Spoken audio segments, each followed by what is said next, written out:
ಮರಿಸನ್ recent ಆಗಿ ಕನ್ನಡದಲ್ಲೂ dub ಆಗಿ ನೆಟ್ಫ್ಲಿಕ್ಸ್ ನಲ್ಲಿ ಬಂದಂತಹ ಸಿನಿಮಾ ಇದು. ಈ ಸಿನಿಮಾ ನಾನು ನೋಡಿದೆ, ಇದರ ರಿವ್ಯೂನ ನಾನು ಈ ವಿಡಿಯೋದಲ್ಲಿ ಕೊಡ್ತಾ ಇದ್ದೀನಿ. Welcome back to KFR Kannada YouTube channel. Direct ಆಗಿ ರಿವ್ಯೂಗೆ ಹೋಗ್ಬಿಡೋಣ. ದಯಾ ಅವನೊಬ್ಬ ಕಳ್ಳ. ವೇಲಾಯುಧಂ ಅಂದ ತಕ್ಷಣ ಕೃಷ್ಣಗೌಡನ ಆನೆ ಕಥೆನ ನೆನಪಿಸ್ಕೋಬೇಡಿ. ವೇಲಾಯುಧಂ ಅವನಿಗೆ ವಯಸ್ಸಾಗಿದೆ, ಒಂದು ಕಾಯಿಲೆನೂ ಕೂಡ ಇದೆ. ವೇಲಾಯುಧಂ ಹತ್ರ 25 ಲಕ್ಷ ಅಂದ್ರೆ ಅವನ ಅಕೌಂಟ್ ಅಲ್ಲಿ 25 ಲಕ್ಷ ಇರೋದು ನಮ್ಮ ದಯಾಗೆ ಗೊತ್ತಾಗುತ್ತೆ. ಅಲ್ಲಿಂದ ಸಿನಿಮಾದ ಮೇನ್ ಕತೆ ಶುರುವಾಗ್ತಾ ಹೋಗುತ್ತೆ.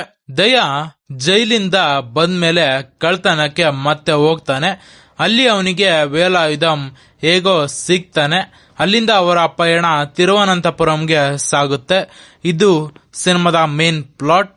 ಸಿನಿಮಾದ ಫಸ್ಟ್ ಹಾಫ್ ಒಂದು ಸಾಧಾರಣ ಕಥೆಯಾಗಿ ಸಾಗ್ತಾ ಹೋಗುತ್ತೆ, ಆದ್ರೆ ಥ್ರಿಲ್ಲರ್ ಸಿನಿಮಾವಾಗಿ ಸೆಕೆಂಡ್ ಹಾಫ್ ನಲ್ಲಿ ಬಂದ್ ಮಾಡುತ್ತೆ. ಫಸ್ಟ್ ಹಾಫ್ ನಲ್ಲಿ ಇದ್ದ ಕ್ಯಾರೆಕ್ಟರ್ ಎಲ್ಲ ಸೆಕೆಂಡ್ ಹಾಫ್ ನಲ್ಲಿ ಸಡನ್ ಆಗಿ ಚೇಂಜ್ ಆಗ್ತಾ ಹೋಗ್ತಾ ಇರುತ್ತೆ. ಒಂದು ಕಥೆಯಿಂದ ಮತ್ತೊಂದು ಕತೆಗೆ ಶಿಫ್ಟ್ ಆಗುತ್ತೆ ಸಿನಿಮಾದ ಸ್ಟೋರಿ. ಅದನ್ನ ಅಡ್ಜಸ್ಟ್ ಮಾಡ್ಕೊಳ್ಳೋಕೆ ಟೈಮ್ ಹಿಡಿಯುತ್ತೆ, ಆದ್ರೆ ಕಥೆಯಲ್ಲಿ ಟ್ರಾವೆಲ್ ಮಾಡ್ತಾ ಮಾಡ್ತಾ ಅಡ್ಜಸ್ಟ್ ಆಗ್ತಾನೆ ಹೋಗ್ತೀವಿ. ನನಗೆ ಅಲ್ಲಲ್ಲಿ ಬೋರ್ ಹೊಡಿಸ್ತು, ಆದ್ರೆ ಕ್ಲೈಮ್ಯಾಕ್ಸ್ ಒಂಚೂರು ಸ್ಯಾಟಿಸ್ಫ್ಯಾಕ್ಷನ್ ಆಯ್ತು. ಮತ್ತೆ ಒಂದು ಗುಡ್ ಮೆಸೇಜ್ ಇದೆ ಕ್ಲೈಮ್ಯಾಕ್ಸ್ ಅಲ್ಲೆಲ್ಲ. ಫಹದ್ ಫಾಸಿಲ್, ವಡಿವೇಲು ಇವರೆಲ್ಲ ಸಿನಿಮಾದಲ್ಲಿ ಚೆನ್ನಾಗಿ ನಟಿಸಿದ್ದಾರೆ, ಆದ್ರೆ ಕೋವೈ ಸರಳ ಇವರ ಈ ಪಾತ್ರನ ಅಡ್ಜಸ್ಟ್ ಮಾಡ್ಕೊಳೋದು ತುಂಬಾ ಕಷ್ಟ ಆಗುತ್ತೆ. ಹಾಗೆ ವಿವೇಕ್ ಪ್ರಸನ್ನ, ಸೀತಾರ, ರೇಣುಕಾ ಇವರೆಲ್ಲ ಸಿನಿಮಾದಲ್ಲಿ ಮೇನ್ ಲೀಡ್ ಆಗಿ ಆಕ್ಟ್ ಮಾಡಿದ್ದಾರೆ.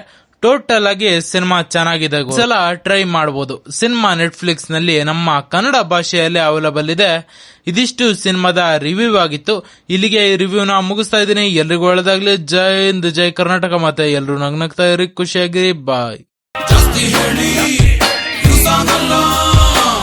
ನಿಂಗೆ ಟೈಮೇ ಇಲ್ಲ, ನಮಗೂ ಬೇರೆ ಕ್ಯಾಮೇ ಇಲ್ಲ. ಮುಂದೆ ನೀವೇ ನುಟ್ಟಿರಲ್ಲ, ಮಾತಾಡೋಣ ಸಿಗ್ತೀವಲ್ಲ. ಜಾಕಿ ಬೈಟು ಟೀ ಕೊಡ್ರಪ್ಪ.